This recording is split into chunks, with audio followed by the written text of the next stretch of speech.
سعودی عرب، برطانیہ اور امریکہ کے کامیاب دورے کے بعد وزیر اعظم شہباز شریف اسلام آباد پہنچ گئے۔ وطن واپس پہنچنے پر اسپیکر قومی اسمبلی سردار ایاز صادق اور وفاقی وزیر داخلہ محسن نقوی نے نور خان ایئر بیس پر وزیر اعظم کا استقبال کیا۔ شہباز شریف نے سعودی عرب کے ساتھ تاریخی دفاعی معاہدہ کیا۔ اقوام متحدہ کی جنرل اسمبلی سے خطاب میں مسئلہ کشمیر اور فلسطین کو اجاگر کیا۔ امریکہ کے دورے کے دوران امریکی صدر ٹرمپ اور اسلامی ممالک کے رہنماؤں سے ملاقاتیں بھی کی۔ آزاد کشمیر میں کشیدہ صورتحال، حکومتی کمیٹی اور عوامی ایکشن کمیٹی کے درمیان مذاکرات کا دوسرا اور آج شیڈول دوسرا دور۔ کمیٹی میں شامل وفاقی وزراء مذاکرات کی کامیابی کے لیے پر امید۔ احسن اقبال، قمر زمان قاہرہ، امیر مقام بھی کمیٹی میں شامل۔ پہلے روز مذاکرات کے نتیجے میں مثبت پیش رفت۔ وفاقی وزیر احسن اقبال کا کہنا ہے کہ امید ہے مسئلہ پرامن طریقے سے حل کرنے میں کامیاب ہو جائیں گے۔ ہم آزاد کشمیر میں امن چاہتے ہیں۔ ہمارا دشمن ملک ہمارے عدم استحکام سے فائدہ اٹھانے میں دیر نہیں لگائے گا۔ آزاد جموں کشمیر کے عوام محب وطن ہیں۔ وفاقی وزیر امیر مقام نے کہا، بہت سے معاملات میں اتفاق رائے پایا جاتا ہے، باہمی افہام و تفہیم سے اصل مسائل حل ہونے چاہیے۔ قمر زمان قاہرہ نے کہا کہ وزیر اعظم شہباز شریف خود اس مسئلے کو دیکھ رہے ہیں، امید ہے ڈائیلاگ کے ذریعے حل نکال لیں گے۔ سعودی عرب کے دارالحکومت ریاض میں 2 روزہ global cyber security conference. Governor Riyadh نے سائبر سیکیورٹی فورم کا افتتاح کیا۔ سعودی ولی عہد محمد بن سلمان کہتے ہیں، سائبر سیکیورٹی میں خواتین کو با اختیار بنانا ہے۔ گورنر ریاض نے کانفرنس کے خطاب میں کہا، سائبر سپیس ترقی، خوشحالی اور استحکام کی بنیاد بن چکا۔ مشترکہ عالمی کوششوں سے فائدہ اٹھانا ناگزیر ہے۔ وفاقی وزیر آئی ٹی شیزہ فاطمہ کا مضبوط ڈیجیٹل ڈیفنس بنانے کی اہمیت پر زور۔ کہا، سائبر سیکیورٹی اب صرف ایک تکنیکی چیلنج تک محدود نہیں، سائبر سیکیورٹی قومی ترجیح، مشترکہ عالمی ذمہ داری ہے۔ آزاد کشمیر عوامی ایکشن کمیٹی کے زیر اہتمام نیشنل پریس کلب کے باہر احتجاجی مظاہرہ۔ اسلام آباد پولیس نے نیشنل پریس کلب پر دھاوا بول دیا۔ کیفیٹیریا میں توڑ پھوڑ، صحافیوں کو بھی تشدد کا نشانہ بنایا۔ پولیس پریس کلب ملازم کو بھی گرفتار کر کے لے گئی۔ وفاقی وزیر داخلہ محسن نقوی کا واقعے کا نوٹس، آئی جی اسلام آباد پولیس سے رپورٹ طلب کر لی۔ تشدد کے واقعے کی تحقیقات کا حکم۔ وفاقی وزیر اطلاعات عطا تارڑ نے پریس کلب میں پولیس کے داخلے کو افسوسناک قرار دے دیا۔ کہا، افسوسناک واقعے کی مکمل تفتیش کی جائے گی۔ وزیر مملکت برائے داخلہ طلال چودھری کی نیشنل پریس کلب آمد۔ افسوسناک واقعے پر صحافیوں سے معذرت کر لی۔ صدر پی F U J Afzal but نے کہا کہ پریس کلب کے اندر فوٹوگرافرز پر تشدد اور کیمرے توڑے گئے۔ پریس کلب کے 2 ملازمین کو گرفتار کیا گیا۔ صحافتی تنظیموں کی جانب سے پریس کلب کے باہر احتجاجی ریلی۔ صحافتی تنظیموں کا آج یوم سیاح منانے کا اعلان۔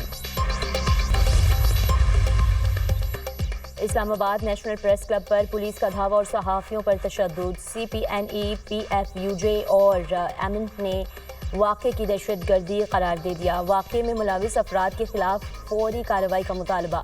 واقعے کو صحافیوں کے خلاف تواتر سے جاری کارروائیوں کا تسلسل قرار دیا۔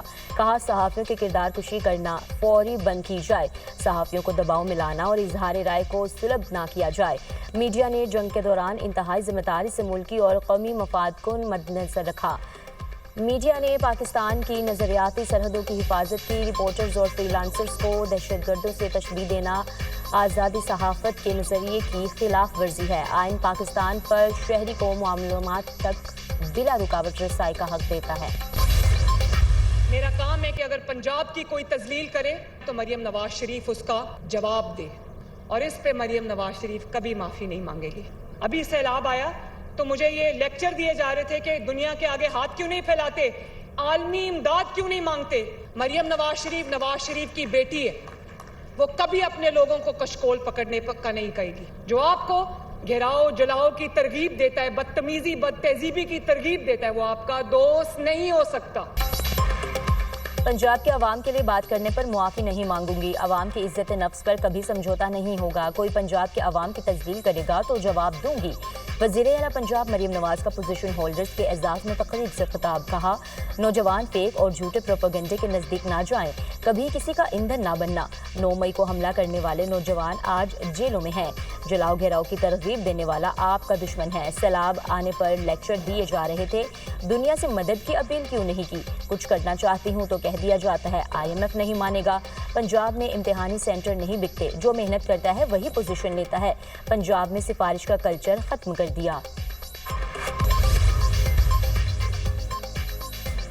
جنگوں کا نہیں، معاشی ترقی کا سوچنا ہوگا۔ پرامن بقائے باہمی پر یقین رکھتے ہیں، سب کو ایک دوسرے کی خود مختاری کا احترام کرنا ہوگا۔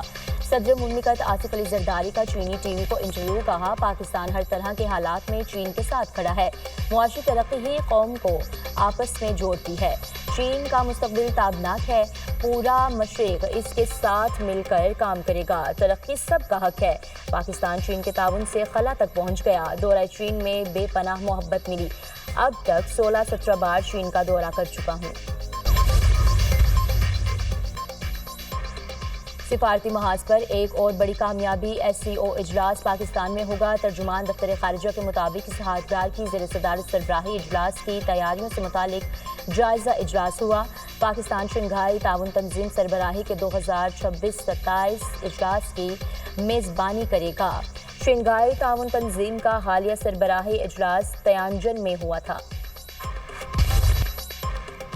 اسرائیلی فوج نے گلوبل اسموتھ فلوٹیلا میں شامل 42 کشتیوں پر قبضہ کر لیا۔ سابق سینیٹر مشتاق احمد سمیت 450 افراد گرفتار، صہیونی فوج نے کشتیوں کا مواصلاتی نظام اور براہ راست ویڈیو نشریات جام کر دی۔ منتظمین کے مطابق اسرائیلی بحری افواج نے گلوبل اسموتھ فلوٹیلا کی کشتی القطارہ کو بھی تحویل میں لے لیا۔ اسرائیلی قبضے میں لی گئی کشتیاں اشدود بندرگاہ پہنچ گئیں۔ کشتیوں پر سوار سماجی کارکنوں کو یورپ ڈیپورٹ کیا جائے گا۔ قافلے میں شامل ایک کشتی میرینٹ اپنی منزل کی جانب رواں ہے۔ کشتی غزہ بارڈر سے 142 کلومیٹر کے فاصلے پر سے ہے۔ فلوٹیلا پر فوجی دھاوے پر اسرائیلی وزیر اعظم کی ہٹ دھرمی برقرار، نتنیاہو نے امدادی کشتیوں کے خلاف کارروائی پر اسرائیلی فوج کو شاباش دی۔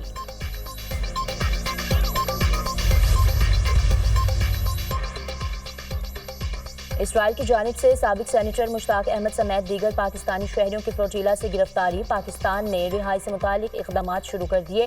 ترجمان دفتر خارجہ کا کہنا ہے کہ پاکستانی شہریوں کی رہائی اور حفاظت یقینی بنانے کے لیے شراکت داروں کے ساتھ مل کر کام کر رہے ہیں، اپنے شہریوں کی حفاظت کے لیے اتحادی ممالک کے ساتھ رابطے میں ہے۔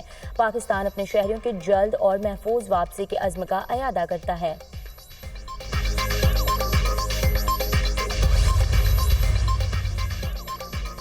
گلوبل فلوٹیلا پر کارروائی، دنیا اسرائیل سے ناراض، کئی ملکوں میں اسرائیل کے خلاف مظاہرے اور ریلیاں، برطانیہ، اٹلی، ترکیہ، آئرلینڈ، نیدرلینڈ اور اسپین میں فلسطینی پرچم اٹھائے، شہری سڑکوں پر نکل آئے۔ اسپین اور اٹلی میں مظاہرین کی سیکیورٹی فورسز سے جھڑپیں، مظاہرین کا فلوٹیلا میں شامل تمام کارکنوں اور شخصیات کو فوری رہا کرنے کا مطالبہ۔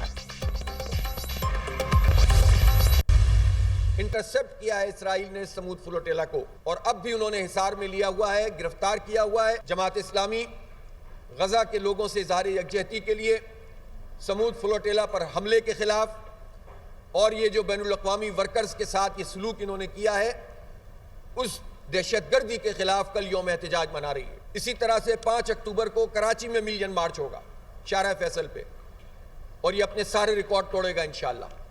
7 اکتوبر کو پورے ملک میں لوگ باہر نکلیں گے، اپنے فلسطینی بھائیوں سے اظہار یکجہتی کریں گے اور اسرائیلی دہشت گردی کی مذمت کریں گے۔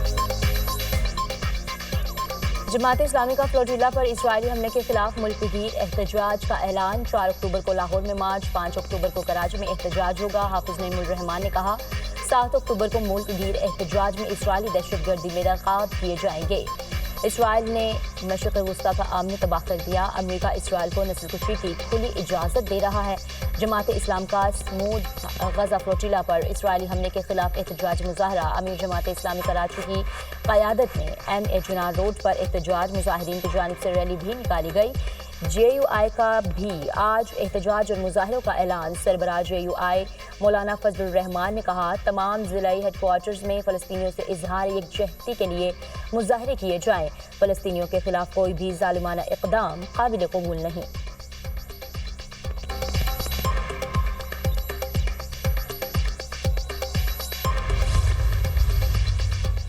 مخصوص نشستوں کا کیس سپریم کورٹ نے نظرثانی درخواستوں کی منظوری کا تفصیلی فیصلہ جاری کر دیا۔ فیصلے میں کہا گیا سپریم کورٹ تحریک انصاف کو مخصوص نشستیں دینے کا فیصلہ کالعدم کرتی ہے۔ جسٹس منصور علی شاہ سمیت 8 ججز نے اکثریت کی بنیاد پر تحریک انصاف کو مخصوص نشستیں دینے کا فیصلہ دیا تھا۔ اکثریتی فیصلہ ریکارڈ اور آئین کے برخلاف دیا گیا۔ وہ ریلیف دیا گیا جو آئین سے باہر تھا۔ اکثریتی فیصلے نے سنی اتحاد کونسل کے بجائے تحریک انصاف کو ریلیف دے دیا۔ عدالت نے سنی اتحاد کونسل کو دونوں اپیلوں متفقہ طور پر خارج کر دی۔ تحریک انصاف نے کسی عدالتی فورم پر مخصوص نشستوں کا تقاضا نہیں کیا۔ تحریک انصاف اس کیس میں فریق تھی ہی نہیں۔ تحریک انصاف کی سپریم کونسل میں درخواست صرف عدالتی معاونت کے لیے تھی۔ ان وجوہات کی بنا پر تحریک انصاف کو ریلیف نہیں دیا جا سکتا۔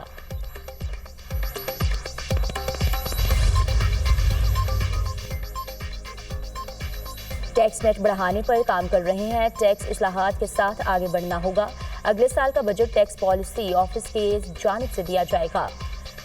ایف بی آر کا کام ٹیکس جمع کرنا ہے۔ Tax policy F B R کے پاس نہیں۔ وفاقی وزیر خزانہ محمد اورنگزیب کا پشاور میں بزنس سمٹ سے خطاب، کہا پرائیویٹ سیکٹر کو آگے لے جا کر اور سیلاب متاثرین کے لیے فوری امداد مانگنے کا فیصلہ نہیں کیا گیا۔ متاثرہ علاقوں میں اپنی مدد آپ کے تحت معاملات ٹھیک کریں گے۔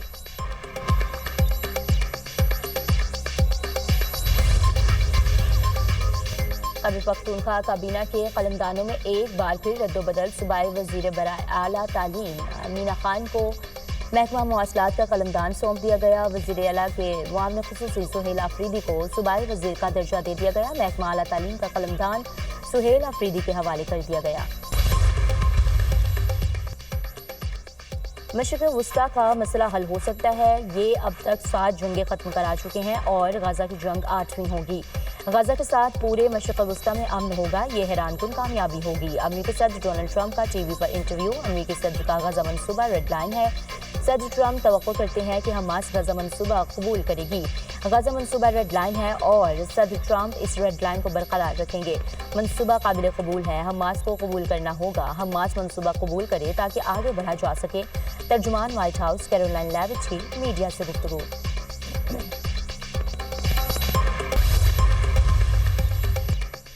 غزہ امن معاہدہ۔ امریکی صدر ڈونلڈ ٹرمپ کا حماس کے غیر مسلح ہونے سے انکار کے بعد امیر قطر سے ٹیلی فونک رابطہ۔ غزہ جنگ بندی معاہدے پر بات چیت۔ ٹرمپ اور امیر قطر شیخ تمیم بن حمد ال ثانی کے درمیان کیا بات چیت ہوئی؟ ترجمان وائٹ ہاؤس کیرولائن لیوچ کا تفصیلات بتانے سے گریز، کہا بات چیت حساس ہے، بتائی نہیں جا سکتی۔ ٹرمپ امن منصوبے کے باوجود اسرائیلی فورسز کی غزہ میں وحشیانہ کارروائیاں تھم نہ سکیں۔ مسلسل بمباری سے 24 گھنٹوں میں 50 سے زائد فلسطینی شہید، درجنوں زخمی۔ شہداء میں خوراک کے متلاشی 2 افراد بھی شامل۔ شہداء کی مجموعی تعداد 66,225 تک جا پہنچی۔ 1,68,938 فلسطینی زخمی ہو چکے۔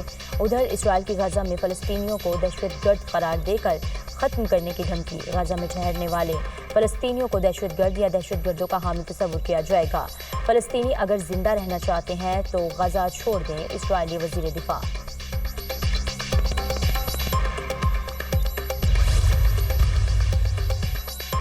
برطانوی شہر مانچسٹر میں یوم کپور یہودی عبادت گاہ کے باہر چاقو سے حملہ، 2 افراد ہلاک، 3 زخمی۔ حملہ آور مارا گیا۔ شناخت 35 سالہ جہاد الشامی کے نام سے ہوئی۔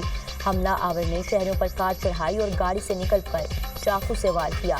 مانچسٹر پولیس نے واقعے کو دہشت گردی قرار دے دیا۔ خاتون سمیت 3 مشتبہ افراد گرفتار۔ برطانوی وزیر اعظم کیئر سٹارمر کی حملے کی مذمت، مجرم کو سخت سزا دینے کا حکم۔